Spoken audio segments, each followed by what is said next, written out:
नमस्कार दोस्तों। पिछले ताज में हमने हमारे 9वीं कक्षा का जो 15वां चैप्टर था दाजियो कहानी, जिसमें हम अंत में हमारी किताब की पेज नंबर 66 के ऊपर लिखे 66 पेज के ऊपर कुछ इस प्रकार की बातें कर रहे थे कि भाई कुछ दिनों के बाद जो जगदीश बाबू है वह शहर में धीरे धीरे सेट हो जाते हैं, यानी कि अब उनका जो एकाकीपन है वह दूर हो जाता है और अब उन्हें जो पराये शहर का चौक, कैफे, वहाँ का जो वातावरण है, वहाँ का जो माहौल है, उन माहौल में वह रंग जाता है और उन्हें लगता है कि अब ये स्थान, ये जगह, ये अपने लिए जो नया नया शहर था वह उनके लिए अब परिचित सा नजर लगने लगता है। और अब उसे ऐसा लगता है कि भाई ये जो मदन है वह मुझे क्यों बार बार दाजू दाजू कहकर पुकारता रहता है, क्यों दाजू दाजू कहकर कहता है। वह उन्हें अब अच्छा नहीं लगता है। इसलिए मगन तो एक ऐसा था कि जो होटल में जगदीश बाबू आए नहीं है और वह एक टेबल पर से दूसरी टेबल जाते हिलते चलते सभी प्रकार वह एक ही था जो बार बार उन्हें दाजू दाजू बोलता रहता था, बार बार दाजू दाजू उसे पुकारता रहता था। और अब ये दाजू कहना जगदीश बाबू को बुरा लगने लगता है, अच्छा नहीं लगता है। यानी कि मदन था कि दूसरी टेबल से भी वह दाजू ऐसा वह पुकारता रहता है। तो अब यहाँ से आगे इस कहानी को दोस्तों हम बढ़ाए तो कि भाई जगदीश बाबू कहता है पेज नंबर 67 के ऊपर, दोस्तों पिछले ताश में हम जहाँ पर ठहरे थे वहां से आगे, मदन इधर आओ, आया दाजू।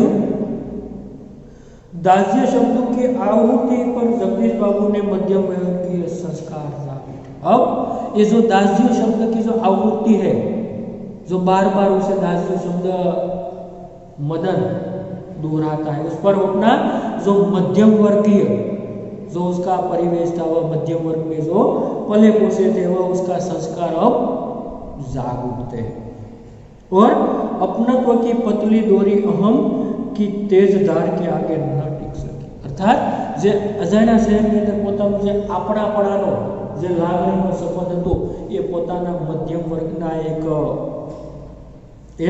પોતાના મધ્યમ વર્ગના પોતાના માન સામે, પોતાના સ્વમાન સામે હવે ટકી શક્યું નહીં। અર્થાત कि तेज धार के आगे अब न टिक सके। दाजू चाय लाओ, चाय नहीं। जगदीश बाबू क्रोध में आ जाते हैं, गुस्से में आकर उन्हें कहता है, जिसे वो मदन बेचारा कहता है दाजू चाय लाओ, तब वह कह देता है, क्या कहता है, चाय नहीं। लेकिन यह दाजू दाजू क्या चिल्लाते रहे हो दिन रात? શું કહે છે કે ભાઈ તું આ વારંવાર દાજુ દાજુ શું રાડો પાડ્યા રાખે રાત અને દિવસ સતત, એમ કરીને ક્રોધમાં આવેશમાં આવીને એમને गुस्से થાય છે, खिजाए जाए से। किसी की प्रेस्टीज का ख्याल भी नहीं है तुम्हें। क्रोध में आकर क्या कह देता है जगदीश बाबू कि तुम्हें किसी की प्रेस्टीज का भी ख्याल नहीं है। दोस्तों तो प्रेस्टीज शब्द दोस्तों ये इंग्लिश शब्द है जिसे हम हिंदी में कहेंगे इज्जत। जो शब्दार्थ रूप में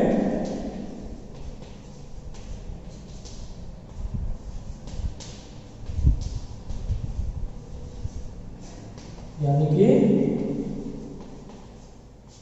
भाई तुम्हें किसी की प्रेस्टीज का भी ख्याल नहीं है।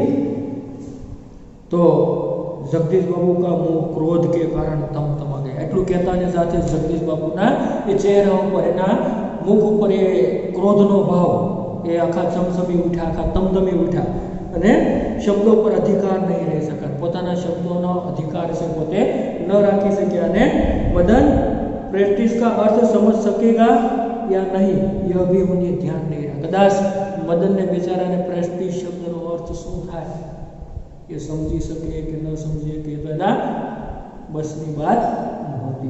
એટલે કે पर मदन बिना समझाए ही सब कुछ समझ गया।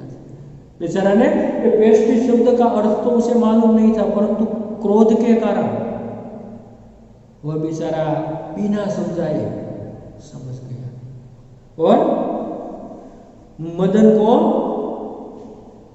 जगदीश बाबू के व्यवहार से गहरी चोट लगी, यानी कि गहरी तो भारी, यानी कि मदन जो जगदीश बाबू का ये जो व्यवहार था उन्हें गहरी यानी कि भारी चोट या आघात भी जो जगदीश बाबू के इस प्रकार के व्यवहार से मदन को बेचारे को गहरा आघात लगा, बहुत दुख हुआ और मैनेजर से सिरदर्द का बहाना करवा घुटनों में सर के कोठरी में सिसकिया भर रोता रहा। પછી એટલો બધું એને દુઃખ લાગ્યું કે પોતાના હોટલના જે મેનેજર છે એમની પાસેથી તે દિવસે તે પોતાને માથું દુખે છે, सिर दर्द हो रहा है, इसी प्रकार से वह झूठा बहाना बताकर मैनेजर के पास से वह छुट्टी लेकर रजा लेकर वह एक कोठरी में बेचारा सिसकारा भरते भरते सिसकिया भरते हुए बहुत वह रोता है और सिसकिया भरते वह रोता रहा। घर आउट से दूर ऐसी परिस्थिति में मदन का जगदीश बाबू के प्रति आत्मीयता प्रदर्शित स्वाभाविक था અને પોતાના ઘરથી આટલો દૂર સેંકડો કિલોમીટર દૂર એ જગદીશ બાબુ પ્રત્યે એમને જે આત્મીયતાનો ભાવ કેવો હતો, જેને ખરા અર્થની અંદર પોતે મોટા ભાઈ સમજતો હતો, પોતાના વિસ્તારના એ અજાણ્યા હોવા છતાં વિસ્તારના વ્યક્તિ તરીકે એક પોતાપણો આત્મીયતાનો જે લગાવ હતો, ભાવ હતો અને આ પ્રકારનું પરિસ્થિતિ ઘટના ઘટિત થવાથી એ બિચારો એટલો બધો દુઃખી થાય છે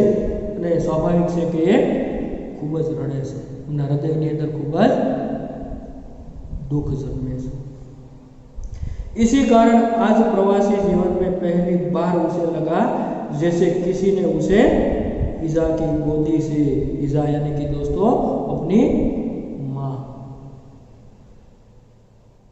बाबा की बाहों से और दीदी के आंचल की साया से बलपूर्वक खींच लिया। અને આટલા દિવસો પછી એને પહેલી વખત એવું લાગે છે જગદીશ બાબુના આ પ્રકારના વ્યવહારથી કોઈ પોતાના માતા પિતા, પોતાની બહેન, પોતાના પરિવારજનો કે એમની નજીકથી એમના સહવાસમાંથી એને કોકે ખેંચી લીધો હોય તો એને દૂર કરી દીધો હોય, આ પ્રકારની ભાવના એ બિચારા મદનના મનની અંદર એ સતત વહેવા લાગે છે। એટલે आज पहली बार उसे लगा कि जैसे किसी ने उसे ईजा की गोदी से, बाबा की बाहों से और दीदी के आंचल की साया से बलपूर्वक खींच लिया हो। परंतु भावुकता स्थायी नहीं हो तो रो लेने पर अंतर में घुमड़ती वेदना की आंखों की राह बाहर निकाल लेने पर मनुष्य जो भी निश्चय करता है वे भावुक क्षणों की अपेक्षा अधिक महत्वपूर्ण होता है। એટલે કે આ રીતે કે રડવાને કારણે પોતાના હૃદયની જે લાગણીઓ છે યાદ કરીને ખૂબ દુઃખથી મદન બિચારો ખૂબ જ રડે છે, ખૂબ જ રડવાને કારણે એમના હૃદયનો જે ભાર છે, જે દુઃખ છે એ આંસુ સ્વરૂપે એ ઠાલવી દેશે, પછી એમનું હૈયું છે, એમનું હૃદય છે એ હળવું થઈ જાય છે અને ફરી પાછો એ ભાવુક ક્ષણોમાંથી ધીમે ધીમે ઉગરીને ધીરે ધીરે પોતે બહાર આવે છે અને દુઃખમાંથી ધીમે ધીમે મુક્ત થવાનો પ્રયાસ કરે છે। ફરી પાછો મદન એ વિવેકપૂર્ણ પોતાનો જે સ્વભાવ છે, વિનય છે, વિવેકતાપૂર્ણ પોતે વ્યવહાર માટે એ આગળ વધવાનો પ્રયત્ન કરે છે। મદન પૂર્વવત ફરી પાછો મદન વિચારો પહેલાની જેમ દોસ્તો પૂર્વવત यानी कि પહેલાની જેમ પૂર્વવ્રત એટલે અહીંયા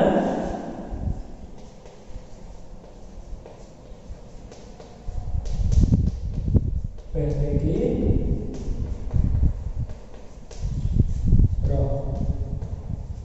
फरी पासो मदन पहलानी जेम पहले की तरह वह पूर्ववत हो जाता है। दूसरे दिन कैफे जाते हुए अचानक ही जगदीश बाबू की भेंट बचपन के सहपाठी हेमंत से हो गई।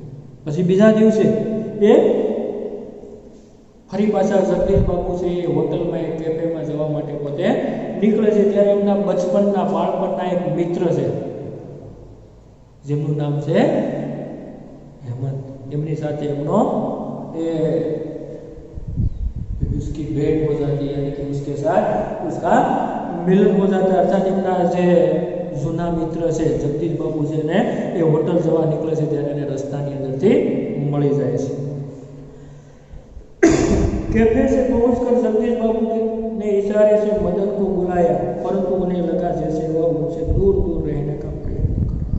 પછી એ કેફેની અંદર પહોંચીને જગદીશ બાબુ એ ઈશારો કરીને મદનને બોલાવવાનો પ્રયાસ કર્યો અથવા તો બોલાવ્યો, પણ એવું લાગે છે કે वह उनसे दूर दूर रहने का प्रयत्न कर रहा। दूसरी बार बुलाने पर ही मदन आया।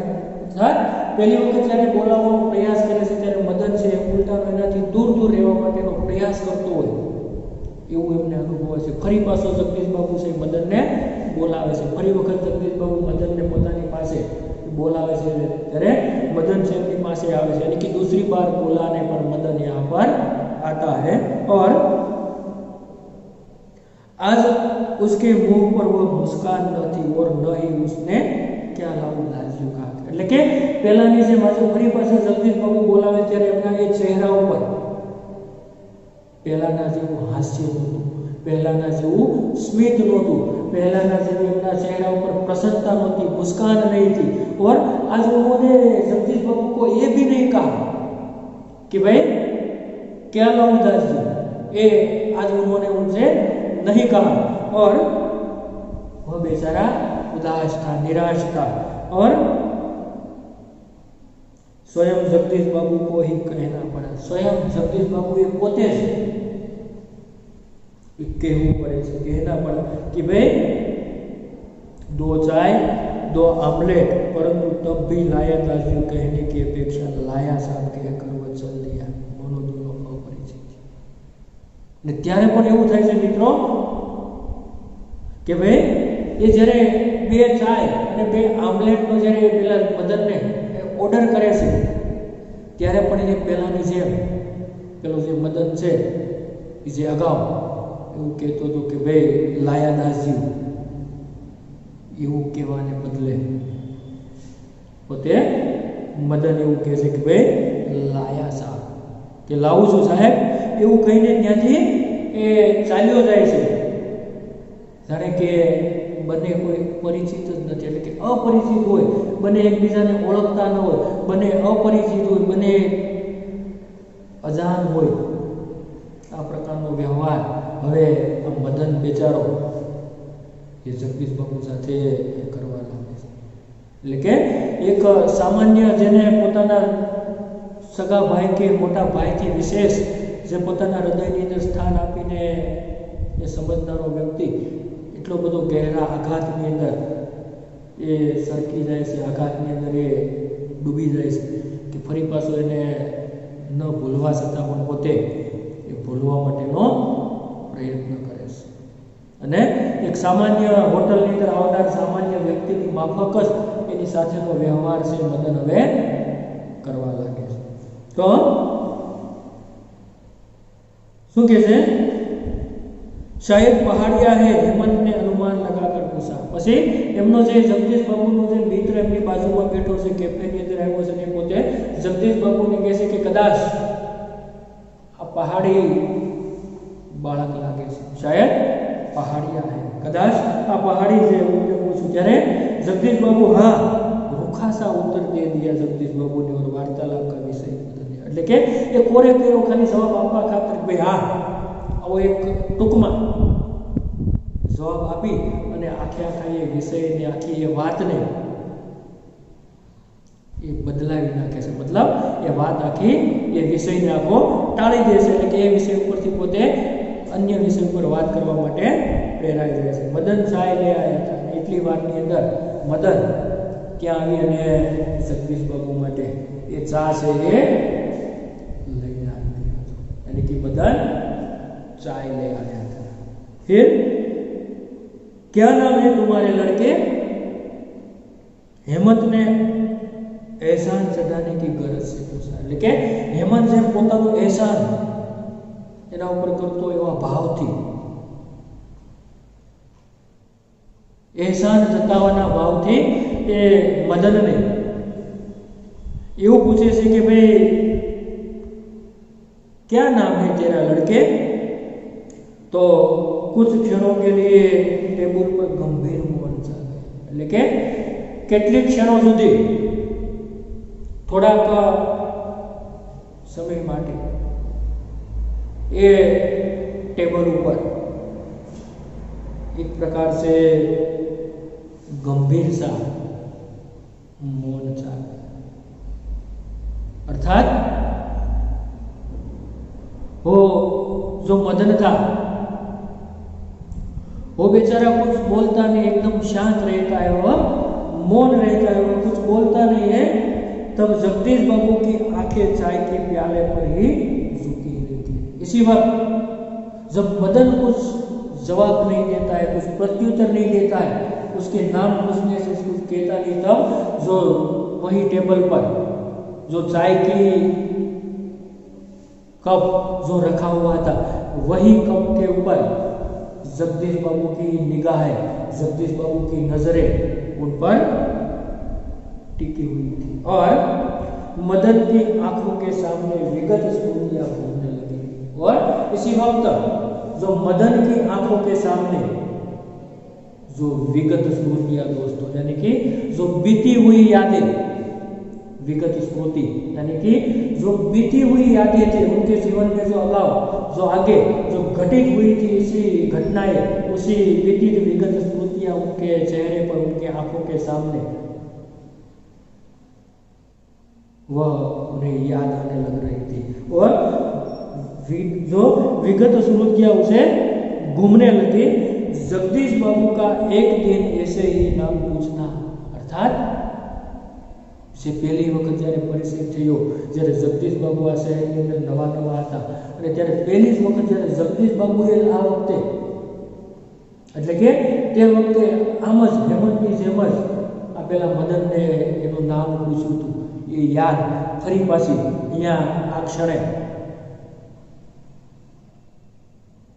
ये स्मृति स्वरूप याद आवा लागे છે.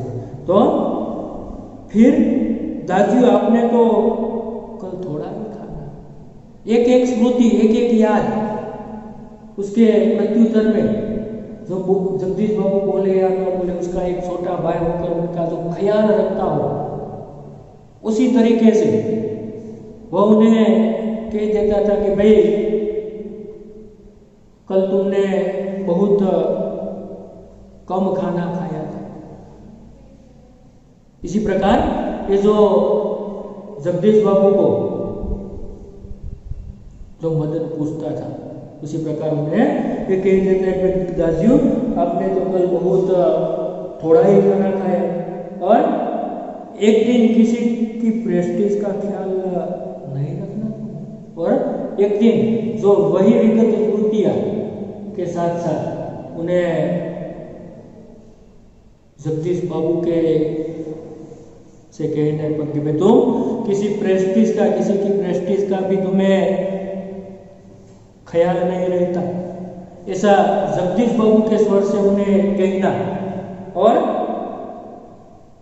साथ ही जगदीश बाबू ने आंखें उठाकर मदन की ओर देखा, जैसे विगत स्मृति के साथ अपनी जो झुकी हुई नजरें थी, अपनी जो आंखें झुकी हुई थी, वह आंखें उठाकर मदन के सामने जगदीश बाबू आंखें उठाकर देखते हैं और उन्हें लगा जैसे अभी वह ज्वालामुखी सा फूट पड़ेगा. એ વખતે એમને એવું લાગ્યું કે એ જ્વાળામુખીની જેમ હમણાં જ ફાટશે, અર્થાત એ પોતે ક્રોધમાં આવેશમાં ને ગુસ્સામાં જ એક હમણાં જ પોતાના ઉપર જ્વાળામુખીની જેમ એ તૂટી પડશે, ફાટી પડશે, એ આવો આભાસ, આવો ભાવ એ જગદીશ બાબુને लागवा માંડ્યો।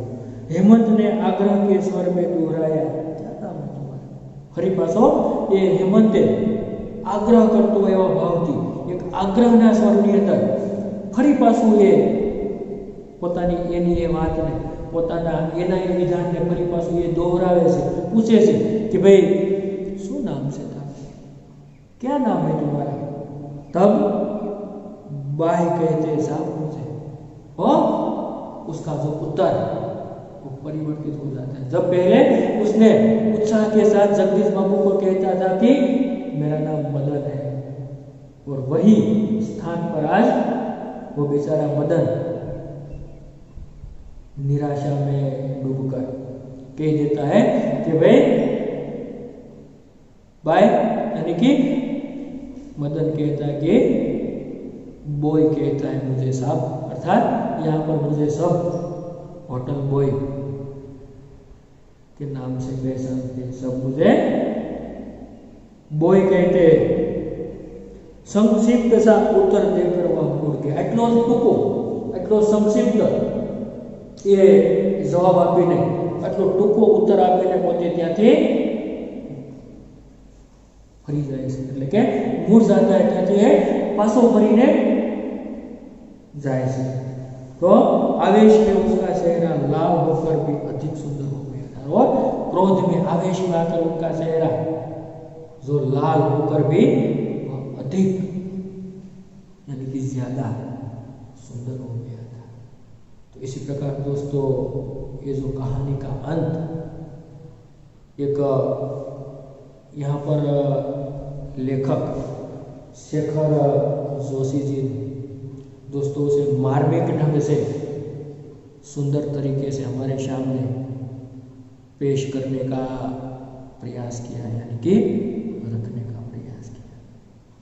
में हम इस कहानी के बारे में दोस्तों ऐसा कह सकते हैं कि ये कहानी में एक श्रमिक जो बाल मन की कथा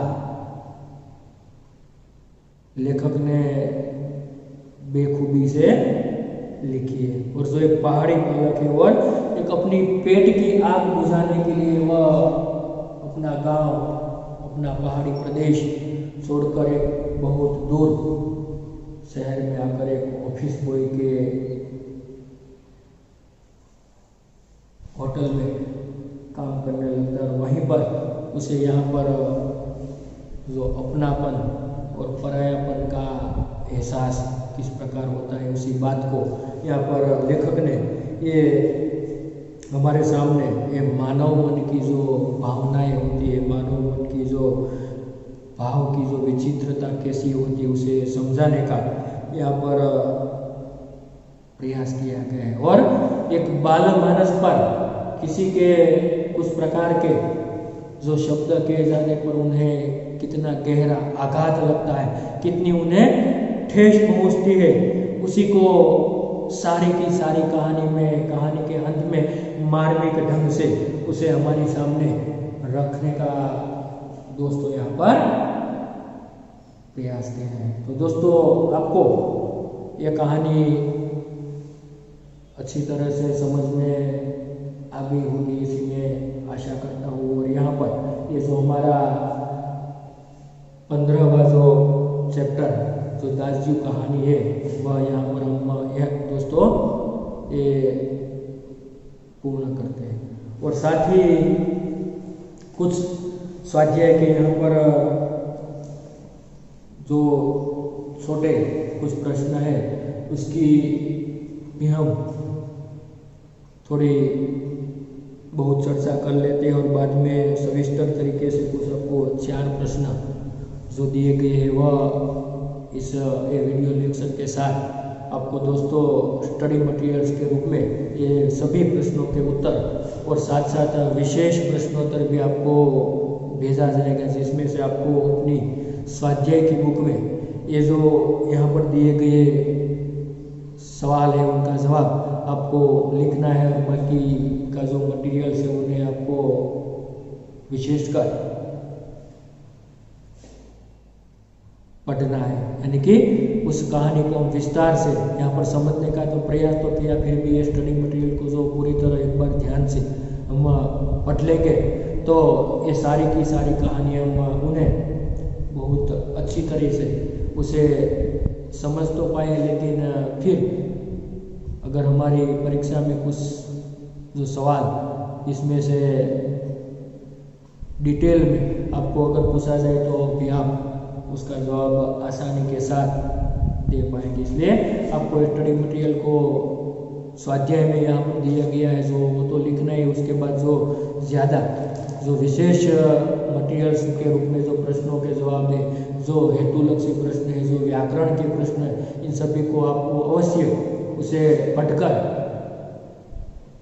उसे याद रखने के लिए, यानी कि आपको लंबे समय तक ये वार्षिक परीक्षा तक उसे कहीं पर भी जो इसमें से कोई प्रश्न डिटेल में पूछा जाए तो भी आपको पता हो जाना चाहिए। इसलिए इस वीडियो लेक्चर के साथ मैं आपको PDF के स्वरूप में जो स्टडी मटेरियल से 15वें चैप्टर का तो भेजूंगा, पर यहाँ जो स्वाध्याय के कुछ प्रश्न नंबर 1 और 2 के जो कुछ संक्षिप्त प्रश्न है उसके बारे में हम चर्चा करते हैं। तो दोस्तों पहला प्रश्न है सही विकल्प चुनकर उत्तर लिखिए। तो ये पहला प्रश्न है कि भाई मदन का गांव किस पहाड़ी क्षेत्र में था। दोस्तों ये MCQ मल्टीपल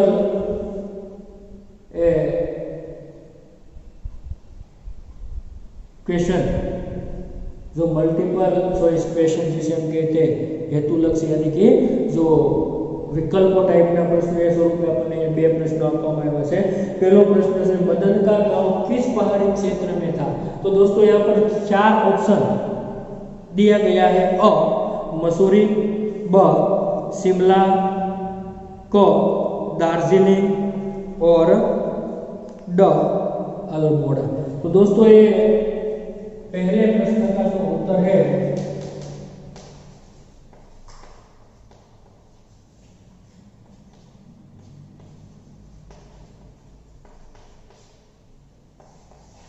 तो इसका उत्तर हम कौन सा दे पाएंगे कि भाई मदन का गांव किस पहाड़ी क्षेत्र में, जो हमने कहानी में पढ़ा कि भाई तो हम कहेंगे विकल्प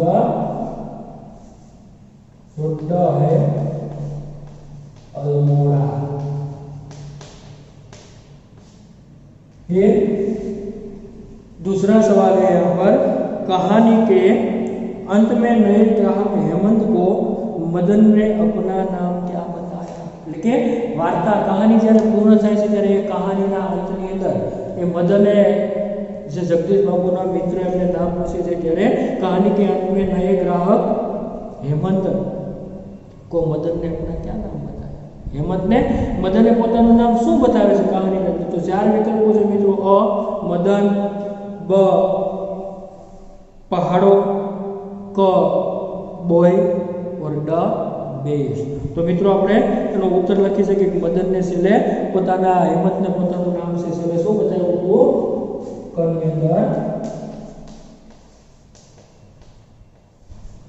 बाय, यानी कि लोग मुझे बॉय कहते हैं, होटल बॉय, इसी प्रकार से उसका नाम उन्होंने बताया था। तो इस प्रकार ये 2 सवाल थे। उसके बाद प्रश्न नंबर 2 है, इसमें एक वाक्य में उत्तर दीजिए। तो दोस्तों इसमें पहला सवाल भी कुछ इसी प्रकार का सरल है कि भाई मदन का गांव किस पहाड़ी क्षेत्र में था। कि भाई मदन નું ગામ क्या पहाड़ी વિસ્તારની અંદર હતું, क्या पहाड़ी क्षेत्रની અંદર હતું। तो सीधी જ बाबत છે, આપણે સરળતાથી જવાબ આપી શકીએ કે ભાઈ મદન का गांव अल्मोड़ा के पहाड़ी क्षेत्र में था। कौन सा जवाब आएगा ये अल्मोड़ा। अपने हेतुलक्षी में टूका प्रश्न में करिए आ રીતના જવાब મેળવીએ सके अल्मोड़ा के पहाड़ी क्षेत्र में था। त्यार पछीनो बीजो सवाल है मित्रों कि नए ग्राहक हेमंत को मदन ने अपना नाम क्या बताया। तो भी उसका सवाल का जवाब भी प्रकार कि भाई जो विकल्पों में दिए गए सवाल है उन्हीं के जवाब भी यहाँ पर जो एक एक वाक्य में उत्तर लिखिए तो मित्रों यहाँ मात्र विकल्प से पण આપણે અહીંયા જ્યારે વાક્યની અંદર જવાબ આપવાનો હોય છે હેતુલક્ષી પ્રશ્ન બની જતો હોય તો આપણે જવાબ એવો આપવો પડે કે ભાઈ નए ग्राहक हेमंत को मदन ने अपना नाम बॉय बताया। इसी प्रकार हमको पूरे वाक्य में इसका जवाब लिखना यानी कि लिखना पड़ता है। फिर तीसरा सवाल है जगदीश बाबू के व्यवहार से मदन को चोट क्यों लगी। तो हम बता सकते हैं कि भाई जगदीश बाबू के व्यवहार से मदन को चोट लगी क्योंकि अपने प्रति उसके अपनत्व का उन्होंने प्रहार किया था।